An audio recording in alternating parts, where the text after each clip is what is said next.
What is up, everyone? Welcome back to another video today, and in this video we are doing the 85th installment of Random Model Airports. Today we're going to be doing the Puerto Plata Gregorio Luperón International Airport. No suggestions were made for this airport, however if you have any new suggestions, please leave them in the comments below. And here we are, another very exotic airport for the Random Model Airport series, as we are traveling to the Dominican Republic for the first time in this series. So yet another airport way down near the Caribbean area. This will be a really nice airport to check out, which I wanted to do an airport that was small but had a lot of decent variety to it, and also a transatlantic flight, and this airport certainly fit that criteria pretty well. So let's take a look at a little bit of history for this airport, just a couple brief notes I have. The airport opened in 1971 with a terminal built and opened not long after. And currently this airport has year-round service from Air Canada Rouge, Condor, Delta, Edelweiss, JetBlue, and United. And there's also seasonal service from Air Canada, Intercaribbean, and WestJet. And they also get some charters from Polish, Nordwind, and TUI Fly Nordic. So very, very cool variety of airlines that they have here on those bases. But as you can tell, we only have just the Condor service since the schedule. They only get about like 4 or 5 flights a day since the airport is pretty small, but definitely does get loaded, probably more in the wintertime, since everyone wants to come down to this part of the globe during the cold months. So that is where we stand. And then one new service coming to Puerto Plata, but by the time this video goes out, that service will have already started, actually, and that is Frontier from San Juan. That will have begun on June 19th, so that'll have been this past Thursday when that service started. And I actually do have that service in this video, though I don't have any aircraft information or anything, since I am recording this just before the flight is about to land. So without further ado, we're going to go ahead and get started with this update down here at gate number 1, where we start off with a JetBlue A220 on the 2 daily service from New York John F. Kennedy. I do have both services in this update for variety's sake. This arrived in as flight 627 at 1:12 p.m. head of a scheduled 1:22 p.m. arrival, and I believe, yes, this is a registration match, November 3044 Juliet, so great to have that registration match here as well. And then here is the transatlantic bird for this update, Condor from Frankfurt. Kind of an interesting service that Condor has here from Frankfurt into Puerto Plata.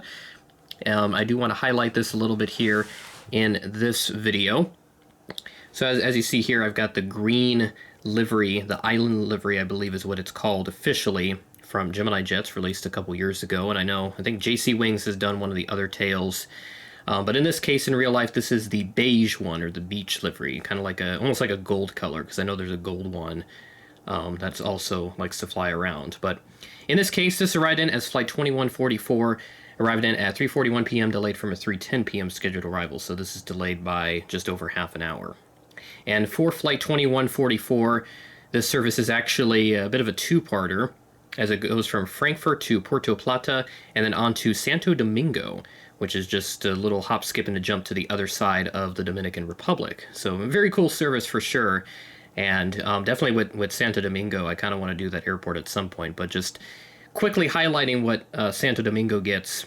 They get some Copa aircraft, 738, and then most of the legacy carriers from the U.S., Aeromexico, Aerojet, I think JC Wings or Phoenix maybe has done an Aerojet MAX 8, I could be wrong. But yeah, I mean, yeah, they also get like Avianca, Sky High Dominicana Embraer 190 is on that schedule, Wingo 738, there's a Privilege style A330, but I'm guessing that's just a charter, it's kind of like a one-off. Cargo Jet 757, the Intercaribbean aircraft, which I don't think I've ever been made in 1:400 scale. There's also Red Air, which has the MD-80s, looks like one came in from Willemstad recently, and then Avianca Cargo's on there. Yeah, they actually get quite a bit of flights. Holy cow, I'm actually a bit surprised. Yeah, Santo Domingo, definitely a larger airport than Puerto Plata here. Sorry about the camera there, just checking on the flight schedule there. But there we go.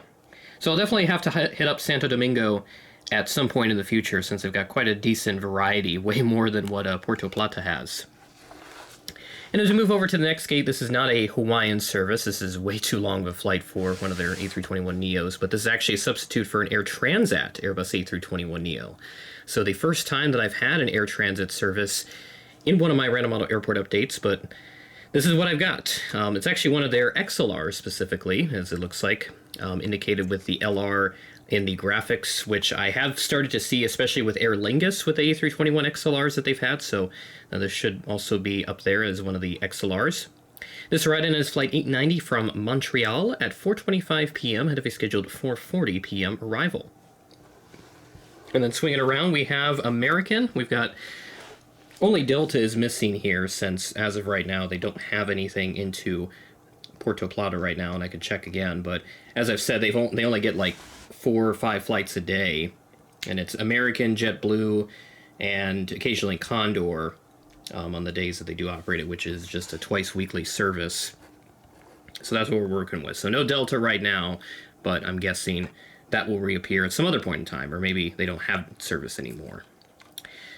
But next up, we have the 737-800 for American coming in from Miami as Flight 2329 at 2:56 p.m. ahead of a scheduled 3:14 p.m. arrival. And then, next to that, our last aircraft that I originally had scheduled for this update, and then you can see the Frontier aircraft in the background. We've got the United 737 MAX 8 coming in from Newark as Flight 1078. This ride-in right at noon ahead of a scheduled 12:25 p.m. arrival. Moving over to one aircraft that is not at the terminal, since the normal JetBlue gate right now is occupied, but I have this A320 with the new livery, fence tips by Phoenix. There's also right in from New York. This is the other flight, Flight 227. It's actually from Saturday, June 14th. The rest are from the next day.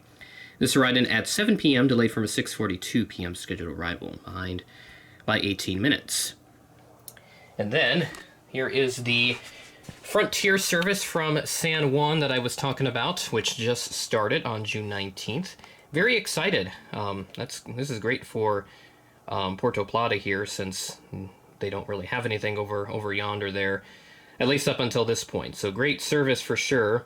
So as for this service specifically, this will operate twice weekly to start on Sundays and Thursdays, and that will continue through the next month as well. And then from beyond there, I'd imagine it'll still stay at that twice weekly frequency on one of their A320neos. So great service for sure, and I definitely love to pick up more of the Frontier tails. It's kind of been, I have a soft spot for collecting all the Frontier tails, but I just don't really have the space or the budget to handle that right now, but certainly an option for me to explore as we move forward. So there we go, Puerto Plata, another airport for episode 85 as we continue to close in on the 100 mark. I'm probably actually going to get there a little sooner than I thought, but as we have 15 left with about 2 to 3 a month, yeah, we'll definitely get there by year's end at the rate that we're going. And hopefully with Airliners International, I'll be able to acquire some awesome models so that I can further expand Random Model Airport's capabilities, because that's what I'm all about for this series. So definitely a big goal of mine is to get more international models, more stuff from the Caribbean and like Canada, Mexico, etc. Just kind of all over North America really is one of my goals, to expand my fleet across the continent and definitely beyond as well in the long term. It's also another goal once I exhaust all possible options for random model airports here in the US and the rest of North America for that matter, is to move on to other parts of the world. So definitely excited for that in the long term, if I'm still able to do YouTube, which as of right now looks like I should be able to, but anything can change. So we'll be excited for that. With that being said, that is the end of the video. Thanks for watching, and I will catch you in the next video.